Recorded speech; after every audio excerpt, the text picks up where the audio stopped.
রাস্তায় রীতিমতো বিতর্কিত এবং হুমকি স্লোগান লিখে এলাকায় বসবাসকারী বাঙালিদের এক প্রকার বার্তা দেওয়া হয়েছে। শুধু তাই নয়, বাঙালিদের বাড়িঘর চিহ্নিত করে রাতের অন্ধকারে হামলা চালিয়ে প্রায় 14টি প্রধানমন্ত্রী আবাস যোজনায় প্রাপ্ত সরকারি ঘর ভেঙে তছনছ করে দিয়েছে দুষ্কৃতিকারীরা। ঘটনা শুক্রবার রাতে তেলিয়ামুড়া থানাধীন কলইপাড়া এলাকায়। ঘটনার জেরে শনিবার সকাল থেকে রাস্তায় নেমে ব্যাপক বিক্ষোভে সামিল হয়েছে এলাকার সমস্ত মানুষ। খবর পেয়ে ঘটনাস্থলে ছুটে যায় বিশাল পুলিশ বাহিনী, ছুটে যায় প্রশাসনের আধিকারিকরাও। দীর্ঘ সময় ধরে এই বিক্ষোভ চলে। এলাকাবাসীর দাবি 24 ঘন্টার মধ্যেই এলাকায় স্থায়ী নিরাপত্তা ক্যাম্প বসাতে হবে। দীর্ঘ সময় জনতার বিক্ষোভে যানবাহন চলাচল বন্ধ হয়ে যায়। এলাকার পরিস্থিতিও উত্তপ্ত হয়ে ওঠে। শেষে এলাকার বিধায়ক তথা রাজ্যের জনজাতি কল্যাণ মন্ত্রী বিকাশ দেববর্মা মোবাইলে বিক্ষোভকারীদের সাথে কথা বললেন এবং আশ্বাস দেন আজকের মধ্যেই ওই এলাকায় একটি নিরাপত্তা চৌকি বসানো হবে। মন্ত্রীর কাছ থেকে এই আশ্বাস পেয়ে দুপুর নাগাদ এলাকাবাসী বিক্ষোভ প্রত্যাহার করে নেয়। তবে এই ঘটনার পেছনে যে পরিকল্পিত ষড়যন্ত্র রয়েছে তা সহজেই অনুমেয়। 14টা ঘর পিএম কিষাণ পিএমের 14টা ঘর, প্রধানমন্ত্রী যোজনার যে ঘরটি 14টা ঘর। আমার যতটুকু সম্ভব তীব্রমাতা যারা উচ্ছৃঙ্খল তীব্রমাতা পার্টি তারাই ঘটনাটা করছে। কারণ গতকালকে রাত্রে বা দিনের বেলা ঠিক আমার অনুমান হইতেছে না কয়টার সময় আমাদের যে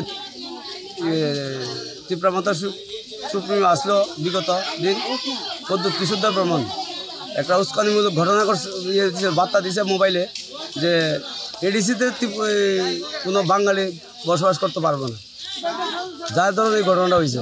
অ্যাকচুয়ালি এটা পুরা পদ্ধতির মতোতে এই ঘটনাটা ঘটছে। এটা আমরা মুখ্যমন্ত্রী অবধি এই বার্তাটা পৌঁছাইতে চাই। এটা ব্রহ্মছড়া গ্রাম পঞ্চায়েত।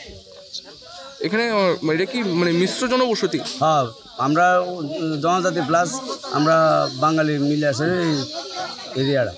কি মনে করতেছেন জাতিগত সুশুরির কারণে এরকম? হ্যাঁ, জাতিগত, এটা তো একদম 100% শিওর জাতিগত সুশুরি। কারণ পদ্ধতির বার্তার পরে এই ঘটনাটা হয়েছে। নাহলে বিগত এতদিন আজকে 20 বছর যাবতে 2000 টাকার পরের থেকে কিছু হালকা ঘটনা হয়েছে, যেমন লাউ গাছ কাটছে, মরিচ গাছ কাটছে, কিন্তু এরকম ঘর দুয়ার ভাঙা হয়েছে না। এটা একদম জাতিগত ভাব মূর্তি ধারণ করতে হবে। আপনারা সবাই আমি খুব বুঝতেছি ডিসিএম সাহেব, তো কথা হচ্ছে এখানে পুলিশ প্রশাসন, সিভিল অ্যাডমিনিস্ট্রেশন সবাই লোক আইছে। আমরা দেখাইছি ঘরটিও কি হয়েছে, এবং আগেও এখানে অনেক এরকম ইস্যু হয়েছে, আপনার ফসল টসলও বরবাদ হয়েছে। তো যে বা যারা করছে পুলিশ তারার উপরে মানে জরুরি ব্যবস্থা গ্রহণ করবে।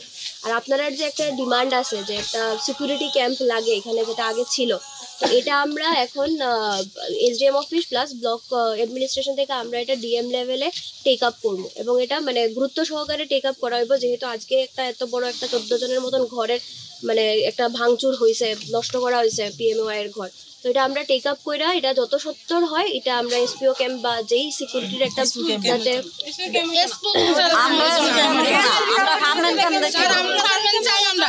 আচ্ছা এটা তো দেখেন, এটা আমি এখানে এখন দাঁড়ায় কইতে পারতাম না যে কি ধরনের ক্যাম্প। এটা হচ্ছে আরক্ষা দপ্তরের থেকে এখানে ওসি সাহেবও আছেন, তারা আরো ভালো জানবো যে এটি অনেক টাইম লাগে। বা এখন আপাতত যতটুকু করা যায় পুলিশ প্রশাসন থেকে এখানে জরুরি রাত্রে অ্যাটলিস্ট রাত্রিবেলা যাতে মানে প্রপার পেট্রোলিং হয় এটার ব্যবস্থা করে। আমরা 24 ঘন্টার ভিতরে ক্যাম্প চাই।